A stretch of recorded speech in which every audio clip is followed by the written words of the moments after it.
Mari sahabat K-Light, kita simak perbincangan menarik dalam talk show Lighthouse Family. Hadir setiap minggu sore jam 16.15 sampai 17.15. Dan di sini Anda juga dapat berinteraksi di telepon 2531972 atau SMS di 0812 2031972 untuk saling berbagi dan saling membuka pemahaman antara orang tua dan anak dengan tujuan agar dalam keluarga ini saling memiliki rasa tanggung jawab dalam membangun sebuah keluarga yang harmonis. 107.1 Bandung, Inspiring Sound, sahabat K-Light. Kita sudah berada di paruh yang ketiga dan kita akan ikuti acara kita di sore hari, yaitu Children Cafe, sahabat K-Light. Agak maju ya sahabat K-Light, karena ada salah seorang dari narasumber kita, Mbak Kamsha Nuri, yang hadir. Kebetulan pukul 16 lebih ya, jadi kita mulainya pada pukul 17 sahabat K-Light. Tapi yang pasti untuk acara Children Cafe akan terus berlangsung insya Allah di setiap hari Minggu sore. Dan kali ini tema yang dibawakannya yaitu mengenai anak yang moody, sahabat K-Light.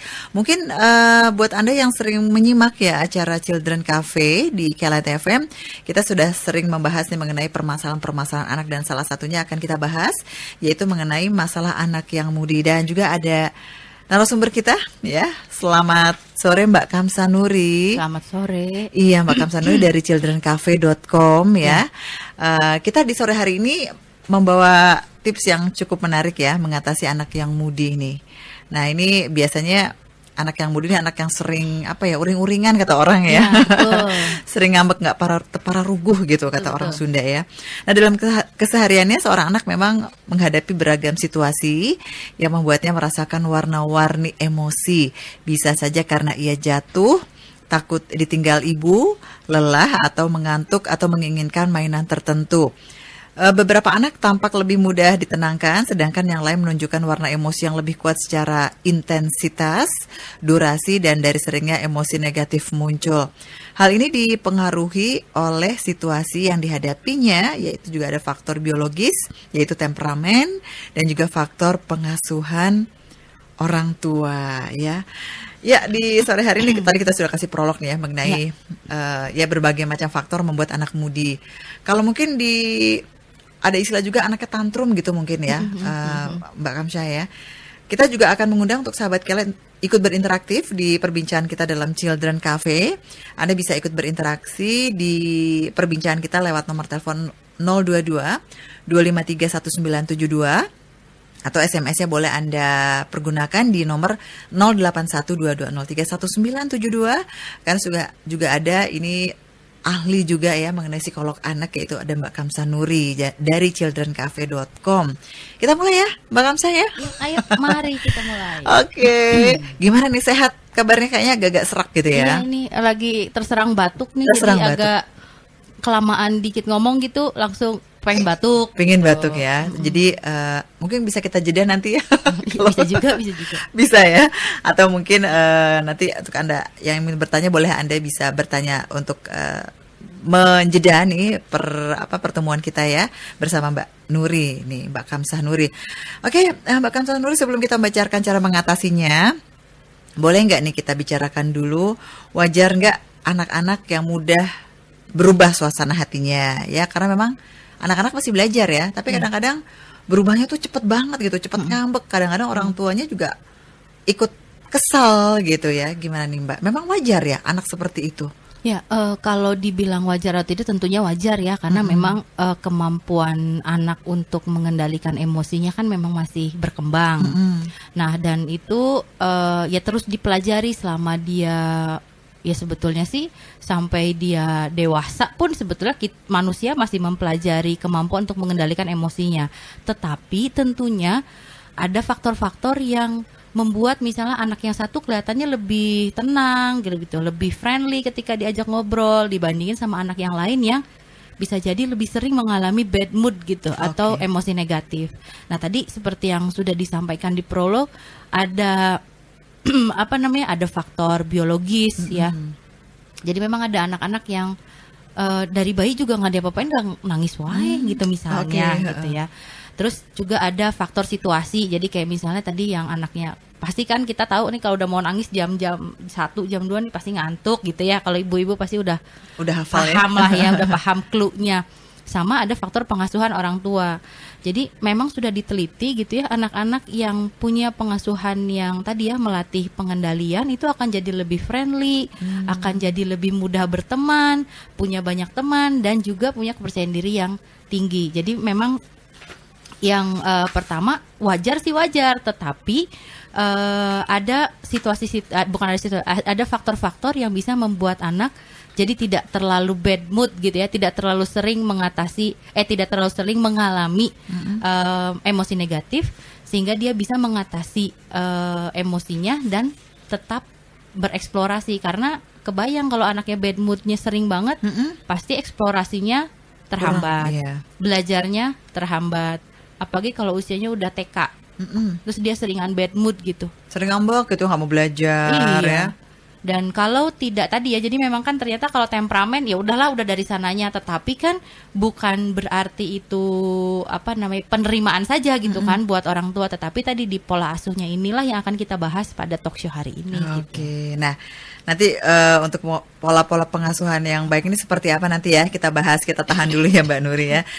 Kita akan undang untuk sahabat-sahabat Kelight yang ingin bergabung di suasana sore kali ini dalam acara childrencafe.com. Anda boleh bergabung di 2531972 atau SMS di 081220311972. Mbak Kamsa Nuri, ini sebenarnya apa sih yang membuat anak berubah emosinya atau yang disebut dengan moody ini? Biasanya kan memang ada faktor-faktor lain ya. Tadi ada faktor hormon juga memang ada ya. Ya, jadi memang kan sebetulnya dari apa ya? Kalau faktor apa yang membuat anak jadi moody itu tadi, misalnya memang si anaknya kan kemampuan berpikirnya gitu ya, kemampuan mengantisipasi situasi itu memang belum bagus, sehingga ketika dia misalnya ketemu masalah, dia mentok banget gitu. Jadi dia nggak punya fleksibilitas ya kan, ini kan kita ngomongin kemampuan berpikir, jadi dia nggak punya fleksibilitas untuk misalnya melihatnya dengan cara pandang yang lain atau menemukan penyelesaian masalahnya gitu. Nah ini karena kemampuan berpikirnya. Lalu kalau dari kemampuan regulasi emosinya, memang anak-anak itu itu tadi, kalau dia punya temperamen yang sering sekali mudah sekali ketemu sama mudah sekali mengekspresikan emosi negatif dan tidak ditemani dengan orang tua yang mengelola atau mentraining gitu kali ya, mentraining emosi pengendalian emosinya, ya bisa jadi dia memang akan jadi lebih sering merasakan emosi negatif. Jadi satu laginya yaitu tadi anak-anak misalnya kayak di TK gitu, terus udah gitu kita bisa melihat situasinya nih anak bad mood aja, disenggol sedikit langsung gimana gitu ya, terus dibujuk susah ya, memang karena ternyata situasinya dia baru dari perjalanan kah gitu, sehingga misalnya baru nyampe masih merasa capek. Nah itu situasi gitu ya. Dan ini ternyata dari hal-hal seperti ini nih bisa dilatih ya, bisa dikelola sebenarnya oleh orang tua, di-treat mungkin ya, Mbak Kamsa ya. Nah itulah yang kita mau bahas itu, memang sebetulnya kan diawali dari semenjak kapan sih anak itu sudah bisa kita latih ya, bukan latih kali ya, tapi ya memang didampingi untuk mengembangkan kemampuan meregulasi emosinya, sehingga dia jadi nggak gampang bad mood, jadi dia lebih banyak emosi positif daripada emosi negatif yang dia rasa. Nah tentunya orang tua ya tadi perlu paham dulu perkembangan emosi anaknya. Ternyata di tahun pertama kehidupan anak, berarti usia bayi ya 0 sampai 1 tahun itu, sebetulnya anak-anak itu sudah punya kemampuan untuk mengatur frekuensi. Mengatur frekuensi itu berarti sering atau tidaknya dia menangis, terus mengatur kenceng apa enggaknya dia nangis gitu ya. Jadi mengatur frekuensi, sama lama atau tidaknya tangisannya. Jadi gitu, sering apa enggak, kuat apa enggak, sama lama apa enggak. Oh gitu ya. Itu potensinya udah ada di tahun pertama. Iya. Jadi kelihatan ya dari bayi ini kalau nih anak sering nangis, cengeng dan sebagainya, mungkin sudah ada tanda-tanda gitu ya. Iya, Mbak jadi Kamsa, ya? berarti memang kita si orang tua memang, nah tadi ya kan karena itu sebenarnya potensinya udah ada.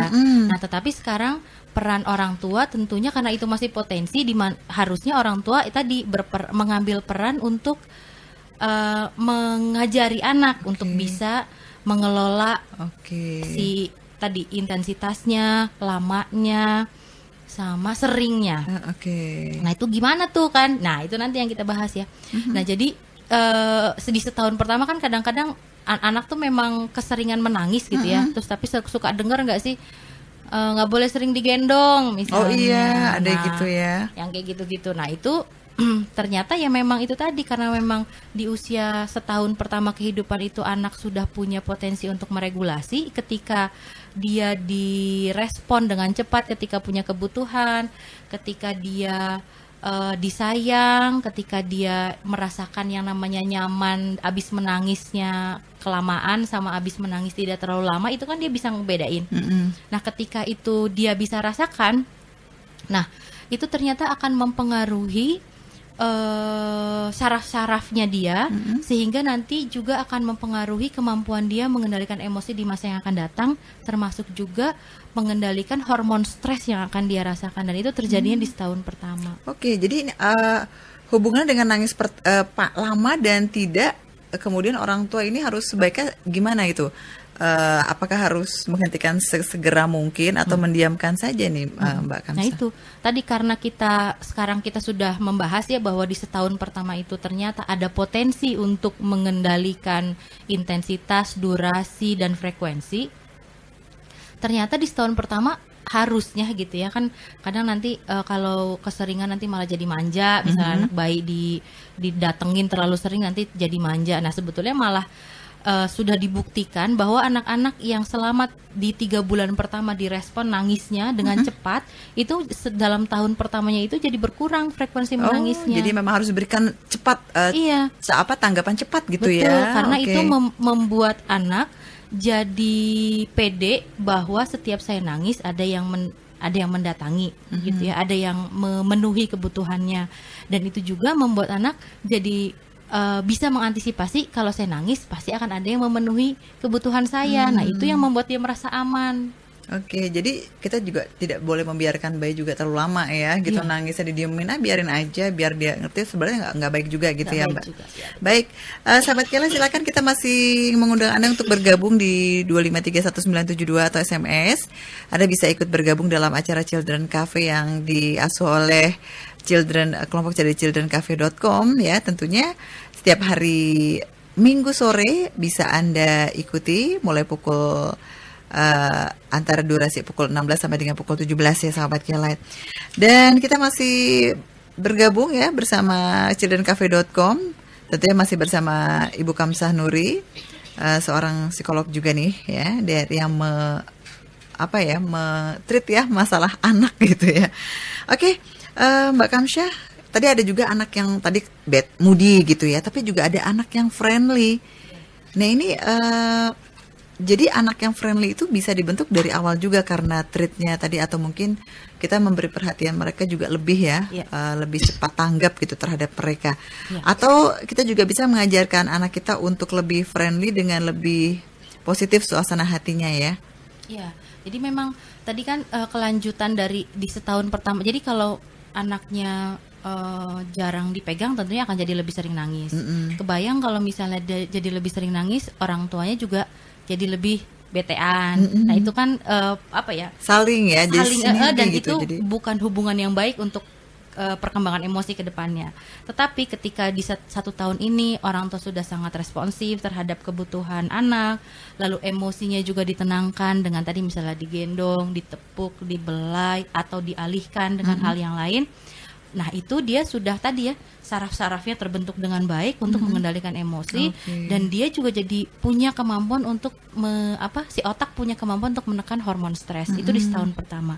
Tentunya nggak berhenti di situ gitu, karena pola responsivitas ini tentunya harus agak lebih kompleks ketika anak sudah memasuki usia di tahun kedua kehidupannya, dimana pasti pada punya anak balita atau batita tahu ya, pasti lagi pada cerewet gitu ya, mulai punya perkembangan bahasa yang semakin baik gitu, semakin bisa mengekspresikan dirinya. Nah, anak yang friendly itu gimana sih? Ya dibentuk memang. Jadi ketika anak sudah memiliki kemampuan bahasa yang lebih baik, paling tidak misalnya 2 atau 3 kata gitu ya, misalnya apa ya? Saya mau susu gitu ya, adek mau susu gitu misalnya. Terus atau misalnya nanti adek sakit, itu udah 3 kata, udah dia udah paham. Nah, di sini adalah saat yang tepat buat orang tua untuk mengajarkan pengendalian emosi dengan membuat anak memahami situasi yang sedang dihadapinya dan juga memahami emosi yang sedang dirasakannya. Nah, karena dia sudah bisa memahami situasi, dia akan lebih mudah untuk meregulasi. Berarti misalnya gini ya, misalnya kita bakalan ketemu nih anak nih kalau bad mood, misalnya kalau keinginannya nggak dipenuhi.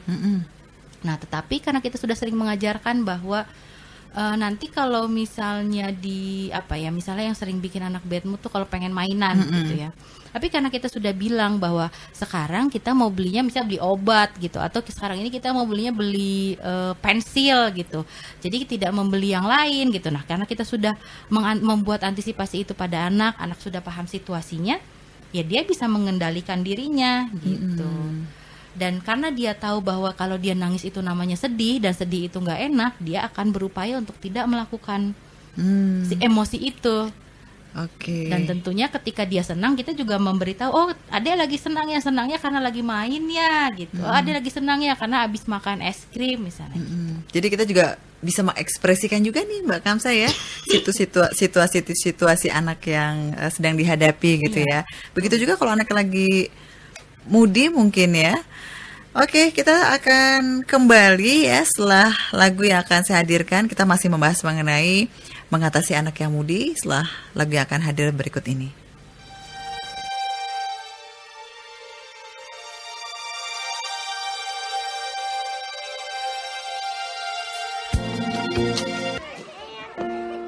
Sahabat K-Lite, mengarungi kehidupan dalam keluarga tentu sangat indah dengan terciptanya saling mengerti akan hak dan kewajiban antara orang tua dan anak. Namun, tidak sedikit keluarga yang kurang memahami bagaimana menjaga keharmonisan serta komunikasi ini menjadi sesuatu yang indah. Mari sahabat K-Lite, kita simak perbincangan menarik dalam talk show Lighthouse Family. Hadir setiap Minggu sore jam 16.15 sampai 17.15. Dan di sini Anda juga dapat berinteraksi di telepon 2531972 atau SMS di 0812-203-1972 untuk saling berbagi dan saling membuka pemahaman antara orang tua dan anak dengan tujuan agar dalam keluarga ini saling memiliki rasa tanggung jawab dalam membangun sebuah keluarga yang harmonis. 107.1 Bandung Inspiring Sound. Kita sudah akan membahas paruh yang kedua sahabat K-Lite dalam membahas mengenai mengatasi anak yang moody ya. Bahkan tadi kita sudah membahas mengenai tadi anak yang friendly juga ternyata bisa dibentuk ya. Dari anak yang moody menjadi anak yang friendly gitu. Nah ini tadi juga sempat dibahas mengenai anak yang moody ini sebenarnya dari awal sudah kelihatan gitu ya. Dan kita harus cepat tanggap nih sebagai orang tuanya. Salah satunya ada yang mengatakan tadi jangan digendong terus, nanti anaknya manja gitu kan. Terus kalau nangis nggak usah buru-buru diambil, nanti manja, udah biarin aja. Ternyata pola ini nggak 100% benar gitu ya. Iya, betul sih. Nah itu tadi maaf nih masih agak susah. Karena agak serak juga ini ngomongnya. Nggak apa-apa. Gimana? Ya, jadi sebetulnya karena di usia 0 sampai 1 tahun itu sedang dibangun ikatan yang kuat. Nah, ikatan yang kuat antara anak dan ibu gitu ya kan. Kita membayangkan kalau anak yang baru lahir itu seperti kalau kita jalan-jalan ke luar negeri lah misalnya. Di sana tuh kita nggak tahu bahasanya gitu ya, nggak tahu bahasanya, nggak tahu tempat pipis di mana gitu kan, nggak tahu beli kue di mana, nggak tahu mau sholat di mana, kira-kira begitu. Nah tetapi ketika misalnya lagi analogi pergi ke luar negeri ya. Tapi setelah itu ada seseorang yang sepertinya tanpa pamrih dengan wajah yang menenangkan dan udah gitu bertanya tentang kebutuhan kita apa saja, tentunya kita akan menjadi lebih tenang, lebih nyaman. Udah gitu jadi lama-lama jadi pede ya, dan adaptasi kita di situasi itu akan lebih baik. Kita nggak akan terlalu sering mengeluh. Bayangkan kalau kita sendirian di luar negeri, nggak tahu mau makan di mana, gitu pasti kita akan mengeluh dan jadi nggak betah dan ya bad mood. Nah, itulah analoginya untuk anak bayi yang baru lahir itu gitu. Sehingga responsivitas dan kecepatan orang tua merespon tangisan, karena tangisan itu kan memang baru komunikasi awal ya. Nah itu ketika dia baik dalam cepat dalam responnya, anak akan jadi lebih bagus moodnya, emosi-emosinya akan jadi lebih positif, jadi lebih banyak senyum, jadi lebih banyak nyaman. Nah ketika kita sudah mengenalkan perasaan nyaman ini, dia akan bisa tahu bahwa yang sebaliknya itu tidak menyenangkan, sehingga dia tadi ya kita bantu dia untuk mengendalikan dan mengurangi intensitas, frekuensi dan durasi dari emosi negatifnya gitu. Jadi kalau anak merasa tidak nyaman, ada sesuatu yang membuat tidak nyaman, kita langsung buru-buru mendekat atau menggendong itu nggak masalah ya. Kadang-kadang, jangan banyak sering digendong deh, nanti dia malah jadi ogok katanya gitu ya. Dikit-dikit minta gendong, padahal sih nggak apa-apa ya. Nanti anak juga akan bisa mengendalikan sendiri gitu ya. Iya, dengan catatan itu sesuai dengan perkembangan untuk usia setahun lah ya. Setahun pertama kehidupannya.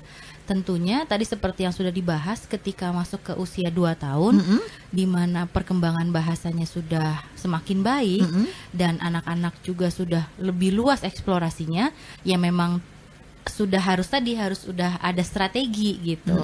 Harus ada strategi di mana misalnya yang pertama membuat anak jadi paham situasinya seperti apa, membuat anak jadi kenal dengan emosi-emosi yang dia rasakan, membuat anak kenal sebab dari emosi-emosi yang dia rasakan, dan juga membuat anak mengenali bahwa kita bisa mempengaruhi emosi orang lain dengan tindakan atau emosi kita. Jadi tidak akhirnya nanti kita tidak akan terlalu akhirnya responsivitas itu mungkin nanti akan semakin lama akan semakin berkurang, karena tentunya kita akan punya agenda baru, yaitu membuat anak jadi paham bagaimana mengendalikannya secara mandiri, bagaimana dia tadi misalnya kan dia tahu tuh bahwa sekarang tuh saya senang, ternyata karena saya habis makan saya main.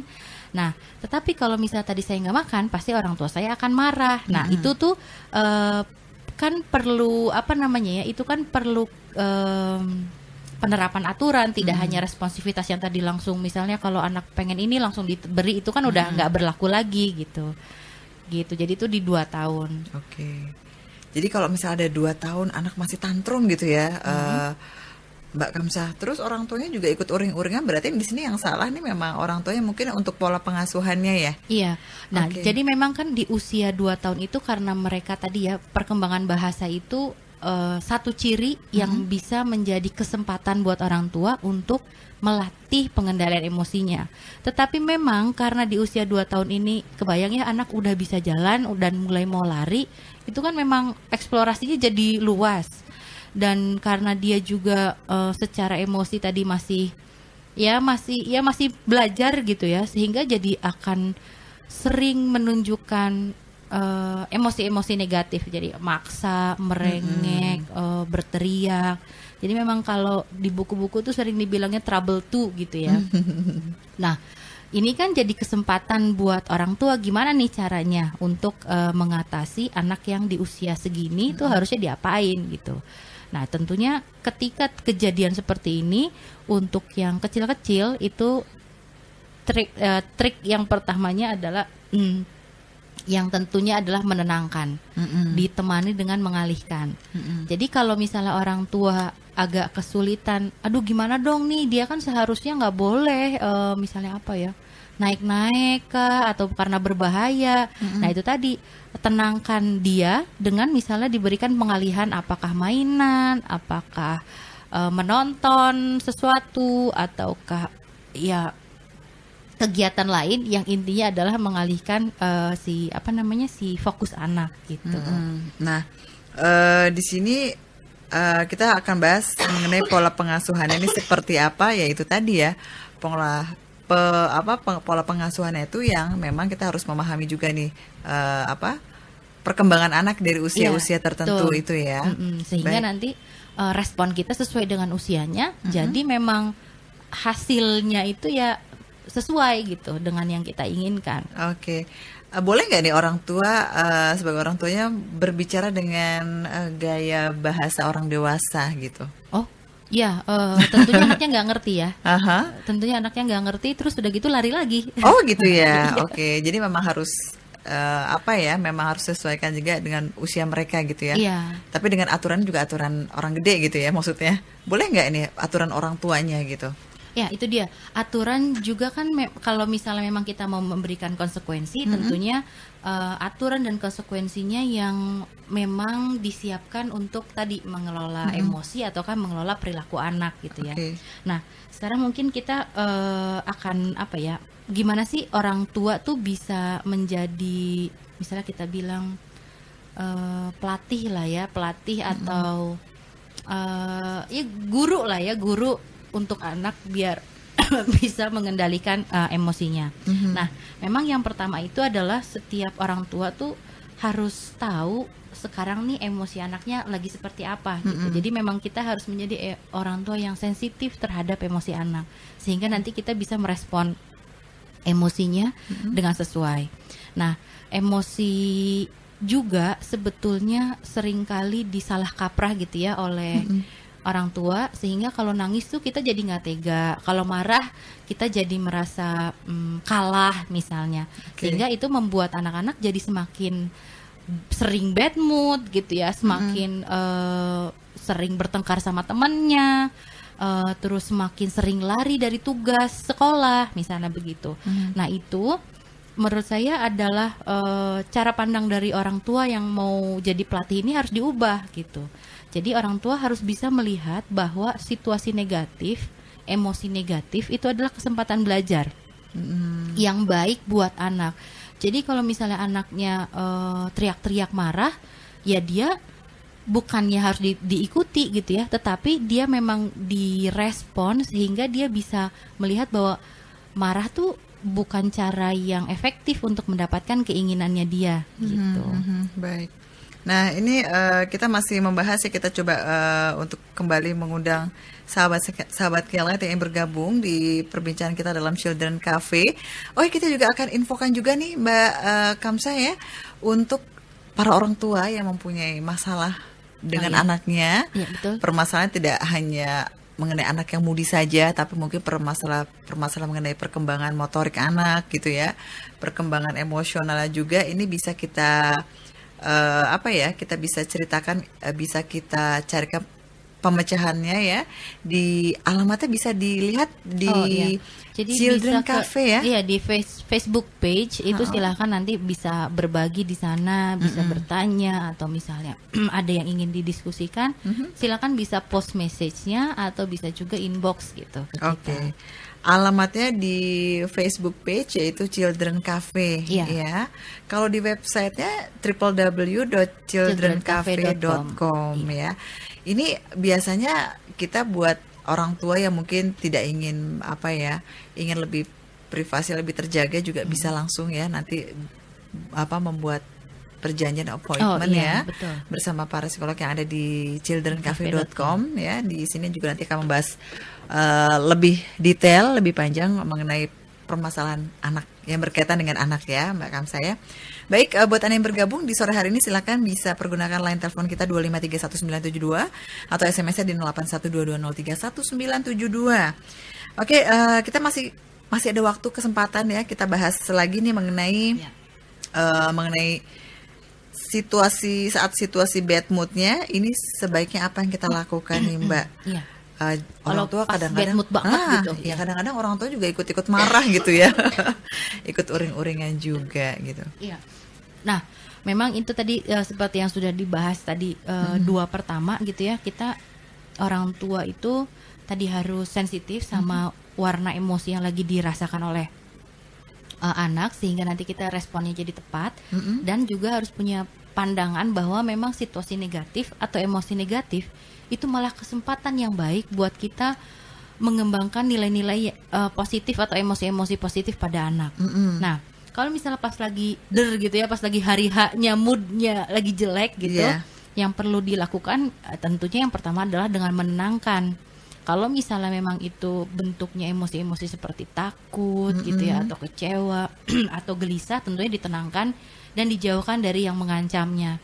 Tetapi misalnya emosinya adalah kesal atau marah gitu ya, atau nangis yang sangat merengek misalnya gitu, ya tentunya memang harus ditenangkan dan setelah itu dialihkan, karena tadi menenangkan anak itu untuk usia di bawah 5 tahun itu adalah dengan pengalihan gitu. Nah, terus setelah itu yang bisa dilakukan oleh orang tua ketika lagi bad mood banget itu adalah, kan ini kita lihat nih ya, anaknya nih bad mood, tetapi kan karena dia nggak tahu, dia galau aja terus gitu. Nah, yang perlu dilakukan adalah kita menggambarkan perasaannya. Jadi perasaan bad moodnya itu kenapa sih? Misalnya ternyata, oh adek capek ya tadi soalnya abis ngapain-ngapain, jadi sekarang pengen istirahat misalnya gitu. Oh adek udah capek ya makanya nemenin bunda, makanya pengen cepet pulang gitu ya. Jadi memang deskripsikan perasaannya itu, dan juga kalau bisa terjemahkan juga keinginannya, karena dengan begitu kita membuat anak tuh jadi merasa dimengerti gitu. Dan orang yang merasa dimengerti tentunya merasa jadi kayak didukung gitu ya, jadi merasa dekat gitu. Merasa aman gitu ya. Merasa aman. Kemudian boleh nggak sih kita kadang-kadang orang tuh udah nggak kuat gitu ya, pengen nyubit aja gitu, sedikit gitu ya, supaya anak nih ngerti nih, jangan begitu nih, lagi banyak tamu misalnya atau lagi apa, ini boleh nggak sih Mbak Fani? Nah itu dia.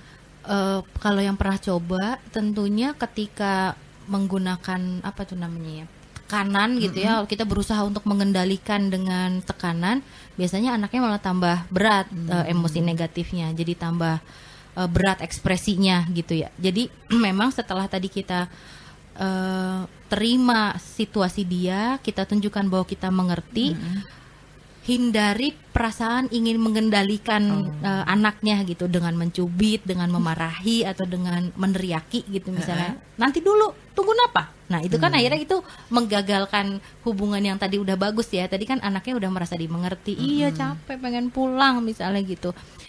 Iya oke. Nah baru disitu dikasih antisipasinya. Sekarang ibu lagi siaran dulu. Ibu lagi siaran dulu. Nah, di sana misalnya ada penyiarnya. Nah, karena sudah janjian sampai jam segini, adek tunggu dulu di sini. Nah, baru di sini masukkan lagi pengalihan. Misalnya dialihkan dengan coretan gambar atau permen misalnya gitu. Oke. Jadi triknya orang tuanya harus pintar-pintar ya mencari. Dan harus sabar ya. Harus sabar ya. Orang tua memang harus benar-benar sabarnya nih ya. Oke. Mungkin sebelum kita akhiri nih Mbak Kamsah ya, mungkin ada yang kita informasikan lagi untuk Mbak Rin, itu kan tadi ceritanya kalau anaknya aman ya, kalau anaknya aman, dikasih pengertian dan dikendalikan dengan kasih sayang, aman, itu bisa ngikut. Tapi kalau misalnya ternyata dia nggak bisa, ini gimana nih? Oke, maksudnya anaknya sudah diberi pengertian tapi masih moody aja, orang tuanya kayaknya sudah sesuai dengan rule gitu ya, rule yang sudah diberikan Mbak Kamsah gitu ya. Nah ternyata kalau yang begini, nah itu bisa, jadi memang kan itu tadi fungsi situasi yang tadi kita bilang harus responsif gitu, kita cepat memenuhi kebutuhan anak, itu memang kejadiannya cuma di 0 sampai 1 tahun aja. Tetapi setelah anak sudah punya pemahaman tentang bahasa, sudah bisa banyak eksplorasinya, kita harus mulai mengajarkan yang namanya konsekuensi gitu. Jadi kalau misalnya memang tadi sudah diberi pengertian, sudah diberi antisipasi, itu dia tetap tidak bisa, kita sudah mulai bisa menggunakan pendekatan yang tegas dan menyampaikan konsekuensi gitu. Walaupun memang tetap jaga muka sih ya gitu, tetap jaga muka, tetap jaga intonasi. Tegas itu bukan berarti berteriak kan ya gitu, tetapi memang kita kasih tahu konsekuensinya kalau misalnya ibu cepet-cepet pulang nanti misalnya ibu dimarahin gitu ya. Kalau misalnya kamu tetap seperti itu nanti orang-orang akan gak suka sama kamu misalnya. Atau kalau misalnya begitu nanti kamu gak diajak lagi pergi karena itu berarti mengganggu. Jadi memang konsekuensi itu harus sudah kita munculkan ketika anak sudah mulai paham bahasa itu tadi gitu. Walaupun memang konsekuensinya bukan dicubit, misalnya dicubit, disetrap misalnya, ya, bukan yang seperti itu lagi memang ya. Tetapi yang membuat anak paham dan dia bisa menemukan hubungan logisnya. Oh ya kalau saya mengganggu sekarang, tentunya nanti berikutnya nggak akan diajak lagi, kan berarti mengganggu misalnya gitu. Ini sebenarnya secara hukuman secara fisik udah tidak boleh lagi justru ya, udah betul. Umur 5 tahun ke atas itu sudah sebaiknya diberi pemahaman ya Mbak Kamsa. Iya betul lah. Sebetulnya malah kalau saya sih yang menganut memang penggunaan bahasa itu sedini mungkin karena memang bentuknya kan stimulasi dan anak yang lebih sering mendengar penggunaan bahasa tentunya akan lebih mudah untuk memahami bahasa. Jadi mungkin akan 1,5 tahun sampai 2 tahun dia udah paham instruksi, sudah paham ketika diberikan situasinya tuh begini gitu. Iya. Jadi diskusilah sedini mungkin. Iya, walaupun anaknya nggak ngerti tapi diusahakan orang tua untuk sabar melatih ya dari berbahasa, dari segala macam aturan dan sebagainya. Oke, Mbak Kamsa, sebelum kita akhiri nih perbincangan kita di sore hari ini, mungkin ada yang disampaikan lagi untuk sahabat-sahabat K-Lite yang ingin bergabung di childrencafe.com ya. Bisa banyak bertanya nih di acara di sore hari ini. Kalau Anda memang kurang ingin mendapatkan privasi juga boleh langsung ya ke website www.childrencafe.com atau untuk Facebook page-nya di Children Cafe. Silakan Mbak Kamsa untuk clue penutupannya nih. Iya, oke. Jadi tadi kan kita memang sudah bahas kalau misalnya tadi sampai dibahas kalau kejadian pas hari H-nya, pas mudinya itu tadi sudah dibahas ya sampai ke kalau memang susah sekali memang harus dilakukan tindakan tegas. Nah, tetapi apa sih tindak lanjutnya sehingga anak nanti besok-besoknya dia nggak begitu lagi gitu untuk ketika ketemu masalah nggak langsung moody atau misalnya ketemu situasi yang dia pikir tidak menyenangkan langsung bete, langsung kesel misalnya gitu. Nah, jadi memang orang tua setelah kejadian hari H itu memang harus mulai mengajarkan yang namanya cara mengatasi frustrasi itu seperti apa sih gitu. Kalau misalnya kamu lagi bosan nunggu, kira-kira yang menarik buat kamu apa gitu. Jadi memang dia dikasih jalan, bukan stop di situ, tetapi habis gitu apalagi gitu. Ini kan jadi terus berlanjut si anak. Jadi kalau ini sudah dia bosan, diberikan lagi kegiatan lain yang menurut dia tidak akan bosan juga untuk dia menunggu dan sebagainya. Misalnya itu tentang bosan ketika menunggu gitu ya. Terus kalau misalnya dia merengeknya karena nggak dapat mainan gitu misalnya, ya itu juga sama kita berikan alternatif dari apa sih yang bisa kita lakukan untuk mengatasi frustrasi. Kalau lagi sedih nggak dapat mainannya, kamu bisa ngapain ya? Ya udah toh lebih kan ada yang lebih menarik, misalnya ngapain? Oh kamu nyanyi, oh kamu nonton, oh kamu ngapain? Nah itu kita diskusikan sehingga nanti dia juga jadi pas lagi hari hanya lagi dia nggak yang mentok di satu tempat itu, tapi dia bisa begini ya, bisa begini ya misalnya gitu. Jadi ada banyak alternatif ya. Iya. Nah setelah dia melakukan misalnya dalam perjalanannya dia melakukan hal tersebut, tentunya kita harus memberikan penguatan ya. Jadi wah hebat nih adek udah bisa cari kegiatan sendiri misalnya gitu. Wah hebat nih nungguin ibu dapet satu misalnya origami gitu. Oh ternyata nungguin ibu segini bisa menang misalnya game apa misalnya gitu. Jadi diberikan penguatan bahwa yang dia lakukan itu menarik dan juga bermanfaat buat dia. Nah terus situasi ini kan tentunya tadi kan saya lebih banyak bicara tentang ibu ya.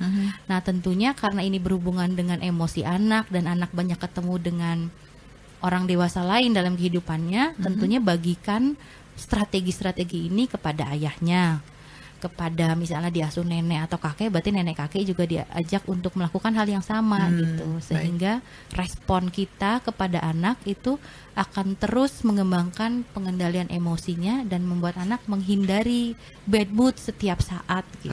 Oke, baik. Terima kasih Mbak Kamsanuri atas bagi ilmunya ya di acara Lighthouse Family di sore hari ini, dan insya Allah kita akan ketemu lagi ya di Lighthouse Family minggu depan dengan tema yang berbeda. Oke. Ya sahabat Kela, kita masih lanjutkan acara kita di Afternoon Cafe Weekend sampai dengan pukul 18 tepat.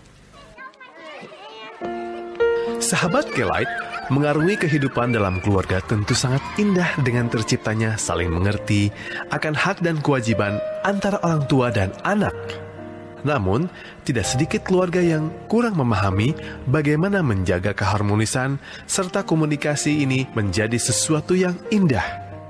Mari sahabat Kelite, kita simak perbincangan menarik dalam talk show Lighthouse Family. Hadir setiap minggu sore jam 16:15 sampai 17:15. Dan di sini Anda juga dapat berinteraksi di telepon 2531972 atau SMS di 0812 2031972 untuk saling berbagi dan saling membuka pemahaman antara orang tua dan anak dengan tujuan agar dalam keluarga ini saling memiliki rasa tanggung jawab dalam membangun